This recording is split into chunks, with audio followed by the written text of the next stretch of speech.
going on, everyone? It's Bales, and welcome back to another AFL Fantasy Daily News Recap. It is Tuesday, the 21st of March, and there's plenty going on with all the injury reports and updates coming out from all the clubs. So let's get stuck straight into the news. So firstly, 4 Melbourne players, Christian Salem, Jack Viney, Bailey Fritsch and Stephen May could all be available for selection this Friday night against Brisbane. So with all 4 coming in, so one name in particular, Kade Chandler, played very, very well last week on Saturday. He obviously scored 104 fantasy points and is a big target for a lot of people to bring in. I think he's 260k now, so he rose up a lot. And he's got a negative 27 break even. But him, along with Judd McVie, Bailey Lowry, and then maybe someone like an Adam Tomlinson could be the 4 guys that are pushed out of the side. Even though Kade Chandler played very well, there is just a slight concern if all 4 do return that he could be a guy that does make way. But then again, Cozzy Pickett also is suspended. So could Kade Chandler hold his spot because Kade Chandler's out? So we'll just have to see team selections on on Thursday night for Friday's game. But I know that Kade Chandler is I think he is the most popular trade-in player so far this week. Jack Bowes as well. Sean Grigg was talking to Cameron Ling on one of the podcasts that Geelong do called the To the Final Bell podcast, and he was speaking about Jack Bowes and how he's primed and ready to go. So he's looking like, by the sounds of it, he could make his Geelong debut on Thursday night against Carlton. So he is a cheap player, 607k defender. And with Tom Stewart being out, he's potentially an option that you could launch straight into because Stewart's out. He's probably going to have a role in defensive 50. Mitch Duncan's still not there as well. I don't know exactly how far away he is, but Jack Bowes could be a guy that you could potentially look at. So is Jack Bowes on your radar? Let me know in the comments below if you are considering him. Potentially not this week, but just on your radar for maybe in a few weeks' time. So want to keep an eye on. Lachie Weller as well is also available for selection this week, depending if it is AFL or VFL level.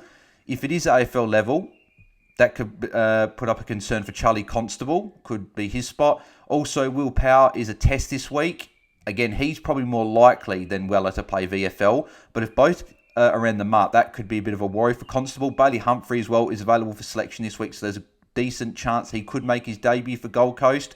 So again, Constable, his job security, and then Bodie Uland's job security. Both of those guys could potentially be up in the air. So just one to keep an eye on. Hopefully some of the other fringe players are dropped and not Constable and Bodie, but it is something to keep an eye on. Gavin Bell spoke on SEN about Campbell Chesser and just said that they haven't made a decision if he's going to keep his spot on the side or not. But they realise he hasn't played a lot of footy lately and that he needs to build his confidence. So he could keep his spot, which we're all hoping, but there just is a little slight flag there. So just keep that in mind. If Constable gets dropped, Chesser gets dropped. If Cowan doesn't make the team, we're going to have issues down in defence, which we were worried about.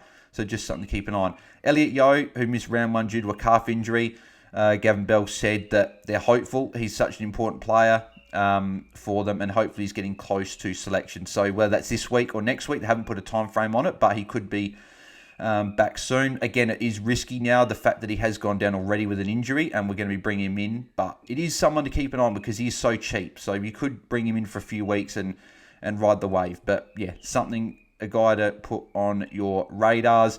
Obviously, Josh Kelly and Lachie Whitfield will both miss this week. James Rami, who is the head of medical at GWS, did say that the earliest they'll be available is round 3 and that they didn't have any bad symptoms after the game. So there is a decent chance that they are available, but it is a precaution thing that you have to keep an eye on that. So a lot of people got Josh Kelly, so let me know if you're holding him or if you're trading him, because a few coaches will be trading and a few coaches will be maybe forced to hold because they've got Cherry, Stewart, they've got some other issues, maybe like a Jack Bytel, who is also missing this week. He's been ruled out with a cut to his knee, so he won't be playing. So a few coaches were keen on bringing him in and a few coaches did have him, so he's another forced trade some people are going to have to deal with, which is going to be unlucky for a lot of those coaches out there that jumped on him either last week or this week. Dane Zorko is looking like he'll be available to return for Brisbane's clash, but also Kadeem Coleman's missing through concussion. So that could be good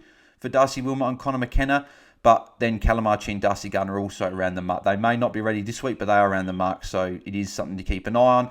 Final 2 updates as well. George Wardlaw will make his return and make his sort of Kangaroo debut in a way in VFL, not AFL, in the VFL on the weekend. He's ticked the final box and he'll be playing the VFL, hopefully putting his hand up in a few weeks' time for AFL selection, and he'd be a good downgrade option potentially at $294K. It is expensive, but we may not have a choice with rookies being quite slim. And then the final one, Liam Jones, obviously suffered that neck injury on Saturday night.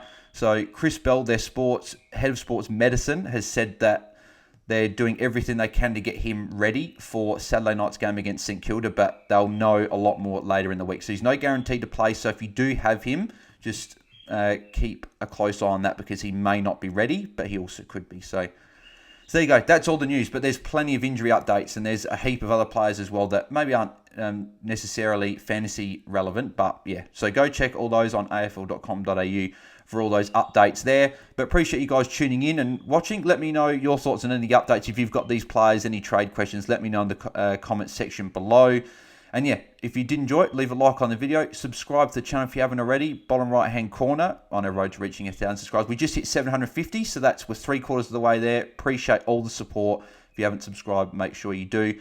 Turn notifications on so you don't miss when I go live or upload any other content in the future. And also follow all my social media links in the description below. So I'll be back again tomorrow for another daily news recap. So until then, see you guys. I'm out.